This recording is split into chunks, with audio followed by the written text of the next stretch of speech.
نحمده ونصلي ونسلم على رسوله الكريم أما بعد فأعوذ بالله من الشيطان الرجيم بسم الله الرحمن الرحيم الذين كفروا وصدوا عن سبيل الله أضل أعمالهم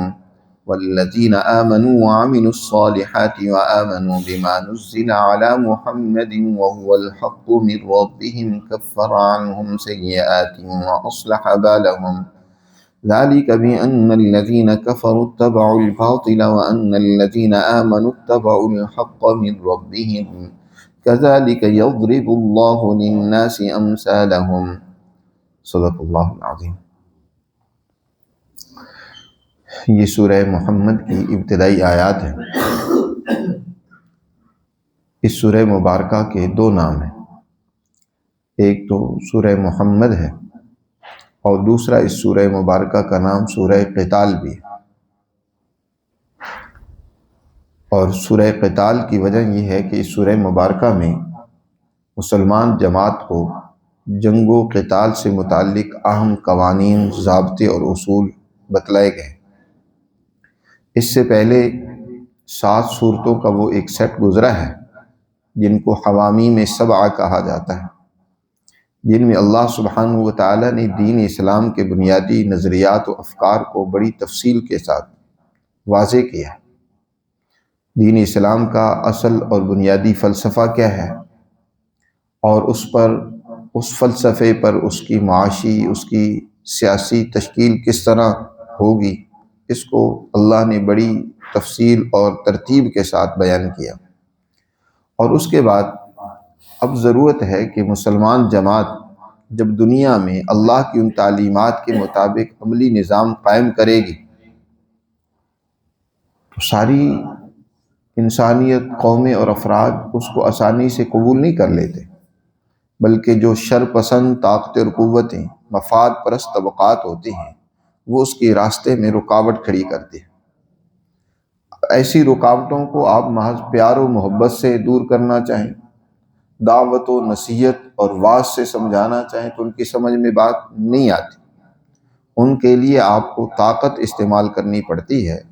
اور اس طاقت کی استعمال کرنے کے بھی اصول اور ضابطے اور طریقہ کار ہیں۔ قرآن نے اس کو اس سورہ مبارکہ میں تفصیل کے ساتھ مسلمان جماعت کو سمجھایا۔ چنانچہ آغاز میں اللہ نے 2 جماعتوں کا تذکرہ کیا ہے۔ ایک تو وہ جماعت ہے جو اللہ کی تعلیمات کو مانتی ہے، اور دوسری وہ ہے جو اللہ کی ان تعلیمات کا انکار کرتی ہے۔ سب سے پہلے اس جماعت کا ذکر کرتے ہوئے فرمایا الذین کفروا وصدوا عن سبیل اللہ اضل اعمالهم۔ اس سورہ مبارکہ کا نزول غزوہ بدر کے دوران ہوا۔ جب غزوہ بدر ہوا اس سے کچھ عرصہ بعد یا پہلے اس سورہ مبارکہ کا نزول ہوا ہے، اس لیے اس میں غزوہ بدر سے متعلق بھی بہت سارے مقامات پر آیات واضح طور پر بیان کی گئی ہیں۔ تو فرمایا الذین کفروا، وہ لوگ جنہوں نے اللہ کی تعلیمات کا انکار کیا، کفر کیا، وصدوا عن سبیل اللہ، اور وہ اللہ کے راستے سے انہوں نے انسانیت کو روکا۔ کافر کون ہوتا ہے؟ جس کو قرآن مجید یہاں زیر بحث لاتا ہے اور اس کے خلاف نبرد آزما ہونے کا حکم دیتا ہے۔ یہاں کافر سے مراد ہر عام آدمی جو اللہ کی تعلیمات کو نہیں مانتا وہ مراد نہیں ہے، بلکہ کافر سے مراد یہاں وہ ہے جس کی وضاحت اگلے جملے میں اللہ نے کر دی ہے کہ جنہوں نے انسانیت کو اللہ کے راستے پر چلنے سے روکا ہے۔ ایک وہ کافر ہے جو کسی قسم کی کسی کے لیے کوئی رکاوٹ پیدا نہیں کرتا، اس کا ایک نظریہ ہے، ایک سوچ ہے، اس کا ایک اپنا عقیدہ اور خیال ہے، اس کے مطابق وہ زندگی گزارنا چاہتا ہے پرامن طریقے سے۔ دین اسلام اس سے کوئی تعرض نہیں کرتا، بلکہ اس کے جان و مال کو تحفظ فراہم کرتا ہے۔ دین اسلام کے غلبے کے دور میں بہت ساری کافر طاقتیں، قوتیں، افراد، ممالک، انہوں نے اپنی سرکشی کو چھوڑ کر دین اسلام کے تسلط اور غلبے کو ان عالمی عدل و انصاف کے مبنی اصول جو ہے ان کو تسلیم کر لیا، تو دین اسلام نے ان سے کوئی جنگ نہیں کی، بلکہ ان کی حفاظت کی ذمہ داری لی۔ اسلامی اسٹیٹ میں جو رہنے والے کافر ہوتے ہیں جن کو ذمی کہا جاتا ہے، ان کو ذمی اس لیے کہا جاتا ہے کہ ان کے جان و مال کی ضمانت، حفاظت اور ذمہ مسلمان جماعت پر ہے، ان کو کسی قسم کا کوئی تعرض نہیں کیا جائے گا۔ یہ بھی جو سوچ آج کافروں اور ظالموں کی طرف سے مسلمانوں کے اندر ٹھوس دی گئی ہے کہ جو بھی کلمہ نہ پڑھے وہ تمہارا دشمن ہے، تم نے اس کو برداشت نہیں کرنا، اسے قتل کر دینا ہے، یہ سوچ سراسر دین اسلام کی تعلیمات کے منافی ہیں۔ قرآن نے یہاں واضح کیا ہے الذین کفروا، وہ لوگ جنہوں نے اللہ کی تعلیمات کا صرف انکار ہی نہیں کیا، پہلے درجے میں تو انہوں نے انکار کیا، اللہ کی ان سچی برحق تعلیمات کو نہیں مانا، ان کا انکار کیا۔ آگے فرمایا وَصَدُّوا عَن سَبِيلِ اللَّهِ، اور انہوں نے انسانیت کو اللہ کے راستے سے روکا، رکاوٹیں کھڑی کی، مشکلات پیدا کی، تکلیفیں دی، حتیٰ کہ ان کو قتل کیا۔ اس کی بہترین مثال تو وہ سب سے پہلی سچی مسلمان جماعت ہے، نبی کریم صلی اللہ علیہ وسلم پر ایمان لانے والے لوگ 13 سال مکی زندگی میں کس قسم پرسی کی زندگی گزارتے ہیں، وہ کسی کو کوئی نقصان نہیں پہنچا رہے، کسی کے خلاف ان کی کوئی جد و جہد نہیں ہے، وہ اپنی اللہ کی دی ہوئی ان تعلیمات پر ایمان رکھتے ہیں، یقین رکھتے ہیں، ان کے مطابق زندگی گزارنا چاہتے ہیں، زیادہ سے زیادہ وہ اللہ کی ان تعلیمات کو انسانیت تک پہنچانا چاہتے ہیں، پھیلانا چاہتے ہیں۔ اور یہ تو ضروری ہے کہ جب دنیا کی برحق تعلیم یہی ہے تو انسانیت تک اس کو پہنچانا ہر انسان کے اوپر لازم ہے، وہ اس کو پہنچائے، اس کا ابلاغ کرے۔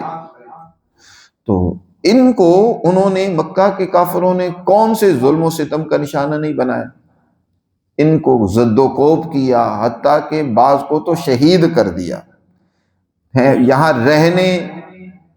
کے لیے ان کے لیے جینا دو بھر کر دیا۔ کئی دفعہ صحابہ کرام نے 2 ہجرتیں تو حبشہ کی طرف کی، مکہ کو چھوڑ کر حبشہ جا کر پناہ لی،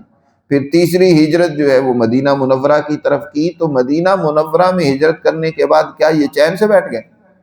پھر بھی ان کو چین نہیں آیا، ان کے پھر بھی گروہ اور جتھے مدینہ منورہ پر کیا کرتے ہیں؟ چڑھ دوڑتے ہیں،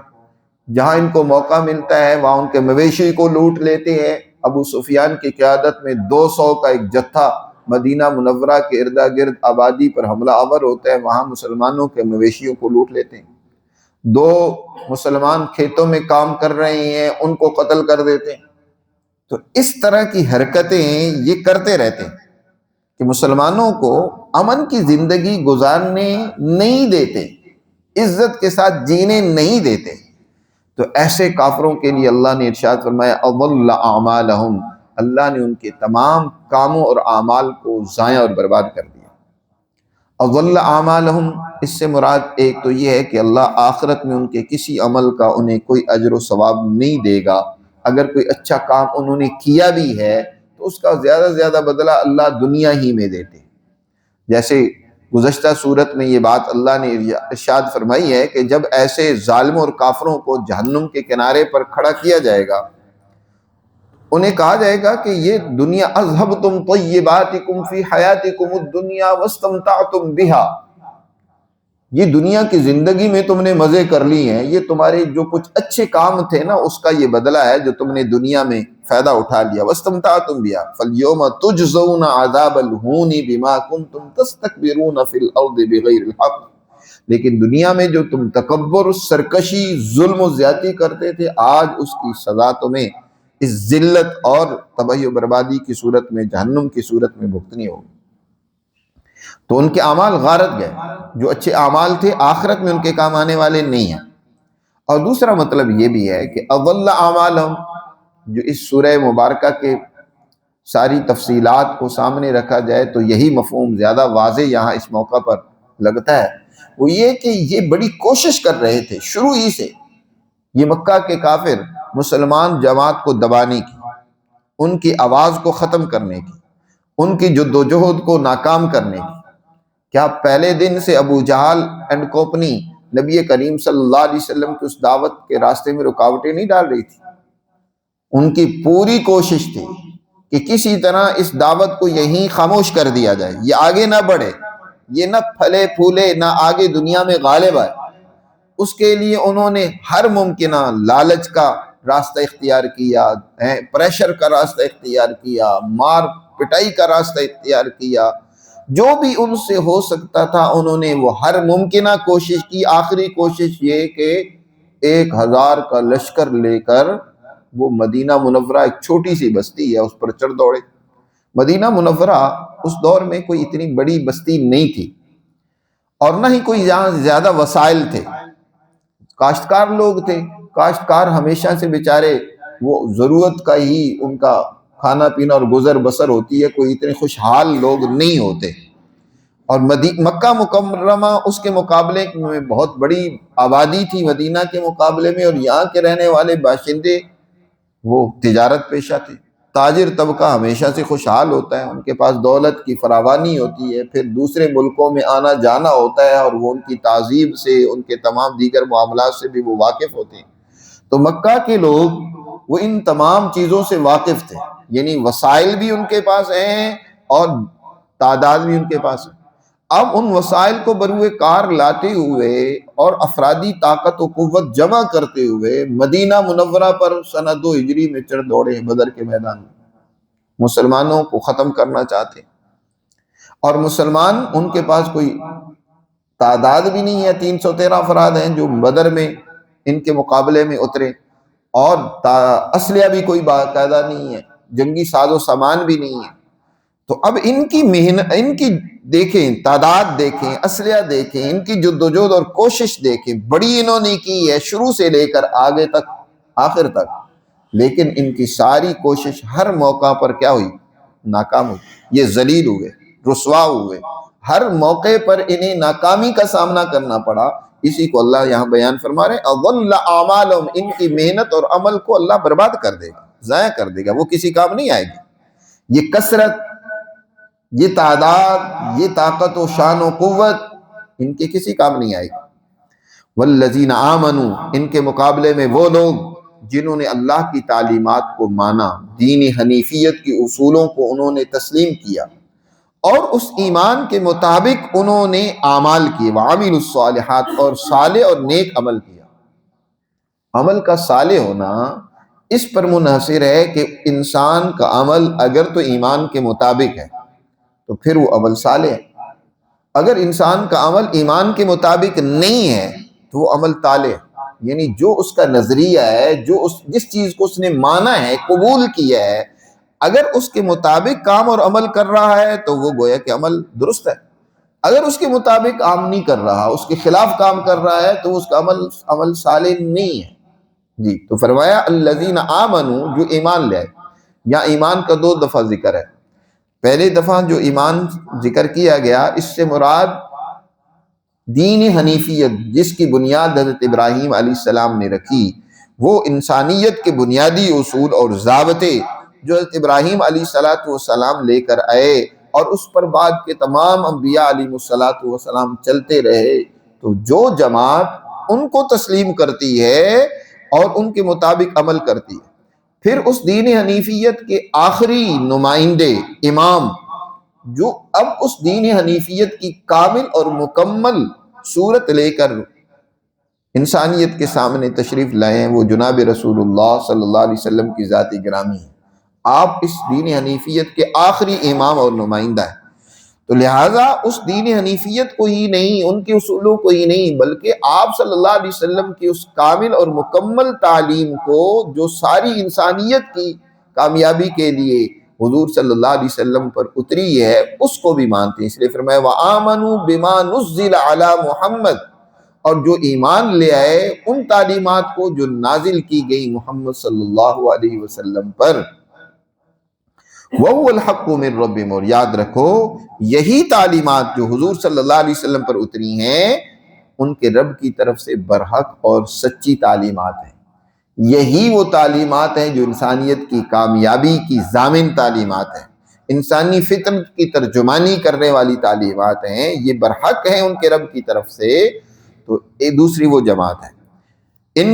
کی بھی جدوجہد ہے، یہ ان تعلیمات پر عمل کرنا چاہتی ہے، ان تعلیمات کے مطابق اپنے معاشروں کو ڈھالنا چاہتی ہے، انسانیت کو ان تعلیمات کی طرف یہ دعوت دے رہی ہے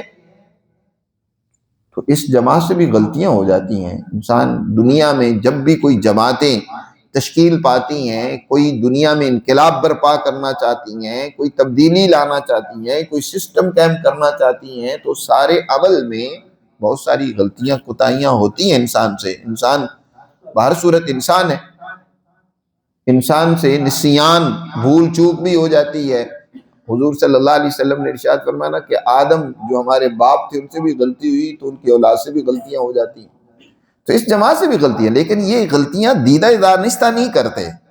اور وہ غلطیاں کوئی بڑی غلطیاں غلطور نہیں ہوتے، معمولی غلطیاں ہو جاتی ہیں۔ انسانیت جب کام کرتی ہے تو فرمایا ہم ان کی ان غلطیوں کو ان سے دور کر دیں گے۔ کفر عنہم سیئاتہم، وہ جو ان سے سیئات اور غلطیاں ہوئی ہیں ہم ان کو چھپا دیں گے، ان کے اثرات ظاہر نہیں ہونے دیں گے۔ کفر، کفر کہتے ہیں اصل میں چھپا دینے کو، کاشتکار کو بھی کافر کہتے ہیں اس لیے کہ وہ دانے کو زمین میں چھپا دیتا ہے۔ تو اللہ سبحانہ و تعالیٰ فرما رہے ہیں یا کفر عنہم، کہ اللہ ان کی ان غلطیوں کو، کوتاہیوں کو چھپا دے گا، ان کو مٹا دے گا، ان کے اثرات ظاہر نہیں ہونے دے گا۔ وَأَصْلَحَ بَالَهُمْ، ان کے حالت کو اللہ سنوار دے گا، درست کر دے گا۔ جی، ان کے جو اچھے رویے، اخلاق، سوچ ہے اللہ اس کو پروان چڑھائے گا، اور ان کی غلطیوں کے نتیجے میں جو کچھ خرابی پیدا ہونے والی تھی اللہ اس کو درست کر دے گا۔ وَأَصْلَحَ بَالَهُمْ، اور ایسا کیوں؟ کافروں کی تو جدوجہد ناکام ہوگی، برباد ہوگی، ذلیل و رسوا ہوں گے، اور ان کے مقابلے میں یہ سچی جماعت ہے، اگر ان سے کوئی مسٹیک بھی ہو گئی ہے تو اللہ اس کو دور کر کے اس کے اثرات ظاہر نہیں ہونے دے گا، اچھی حالت ان کی پیدا کر دے گا۔ کیوں؟ اس لیے کہ ذالک بأن الذین کفروا اتبعوا الباطل، کہ جو تو کافر ہیں جنہوں نے اللہ کی تعلیمات کا انکار کیا، اس کے راستے میں رکاوٹیں کھڑی کی، خود بھی رکے اور رکاوٹیں ڈالی، کفر اتبعوا الباطل، وہ در حقیقت ایک جھوٹ کے پیچھے دوڑ رہے ہیں، باطل کے پیچھے ان کی دوڑ ہے، وہ اس کی اتباع کر رہے ہیں، خود گڑنتو باتیں، اور وہ مفاد پرست ایک چھوٹا سا طبقہ، جیسے کہ مکہ میں وہ ایک چھوٹا سا طبقہ تھا سرداروں اور چودھری اور وڈیروں کا، ان کے مفادات تھے کہ اگر محمد صلی اللہ علیہ وسلم اور ان کی تعلیمات اور ان کی جماعت غالب آتی ہے تو ہماری چودراہٹ تو گھرل ہو جائے گی، ہماری یہ ٹھاٹ باٹ، ہماری عزت یہ تو ملیہ میٹ ہو جائے گی، کیا ان کو کیا نقصان؟ حضور صلی اللہ علیہ وسلم ان سے کون سی بات کر رہے تھے؟ کوئی ان کی جائیداد تقسیم کرنے کی بات کر رہے تھے؟ حضور صلی اللہ علیہ وسلم کی کیا دعوت تھی؟ انسانیت کی دعوت تھی، لیکن وہ قبول کیوں نہیں کر رہے تھے؟ کہ وہ ایک چھوٹا سا طبقہ تھا جن کے مفادات کو زد پڑ رہی تھی، باقی عام لوگوں کو انہوں نے گمراہ کر رکھا تھا، اور عام لوگ ان کی ان چپٹی چپڑی باتوں میں، ان کے پراپوگنڈے کا شکار ہو کر ان کے پیچھے لگے ہوئے تھے۔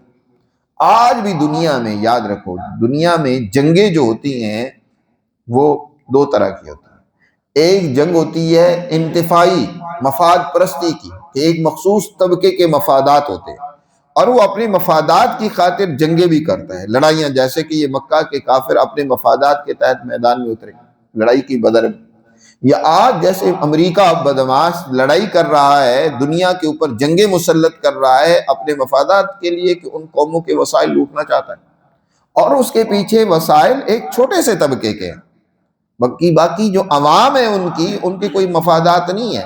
اور یہ بات بھی نہیں ہے کہ ان کے پاس وسائل کی کوئی کمی ہے، بلکہ وسائل اتنی تعداد اور کثرت میں ہے کہ وہ دنیا کو دعوت دے رہے ہیں کہ ہم سے تیل خریدو، ہمارے پاس بہت زیادہ ہے، جی دنیا کو دعوت دے رہے ہیں، لیکن اس کے باوجود ہرس اور ہوس اتنی ہے کہ دنیا کے وسائل کو اپنے قبضہ میں کرنا چاہتے ہیں، اور پیچھے ایک مخصوص طبقہ وہ مفادات رکھتا ہے۔ تو فرمایا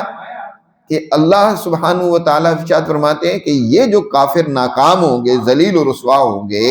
اس کی وجہ یہ ہے کہ یہ باطل کے پیچھے دوڑ رہے ہیں، جھوٹ کے پیچھے لگے ہوئے ہیں، مفاد پرستی کے پیچھے لگے ہوئے ہیں۔ اور جو ایمان والی جماعت ہے وَأَنَّ الَّذِينَ آمَنُوا، اور بے شک وہ لوگ جو اللہ کی تعلیمات پر ایمان لائے، جنہوں نے ان کو مانا، وہ اتبعوا الحق من ربہم، اس حق کے پیچھے چل رہے ہیں جو ان کی رب کی طرف سے ان کے پاس آیا ہے، وہ حق کے پیروکار ہیں، وہ سچائی کے پیچھے چل رہے ہیں، وہ دنیا میں عدل و انصاف کو قائم کرنا چاہتے ہیں، دنیا میں امن قائم کرنا چاہتے ہیں، دنیا کے اندر انسانیت کے حقوق بحال کرنا چاہتے ہیں. ان کا مقصد تو یہ ہے، ان کے کوئی اپنے مفادات نہیں ہیں، وہ بغیر کسی لالچ کے اپنی جان بھی قربان کرنے کو تیار ہیں، اپنا مال بھی انہوں نے قربان کیا، اپنی جان بھی لٹانے کے لیے تیار ہیں، لیکن ان کا کوئی مفاد ذاتی نہیں ہے. ان کا مفاد صرف یہ ہے کہ اللہ کے تعلیمات کو انسانیت تک پہنچایا جائے، غالب کیا جائے، اس کے مطابق عمل کرایا جائے اور کیا جائے. ان کا اور کوئی مقصد نہیں ہے. وہ حق کی پیروی کرتے ہیں جو ان کے رب کی طرف سے آیا.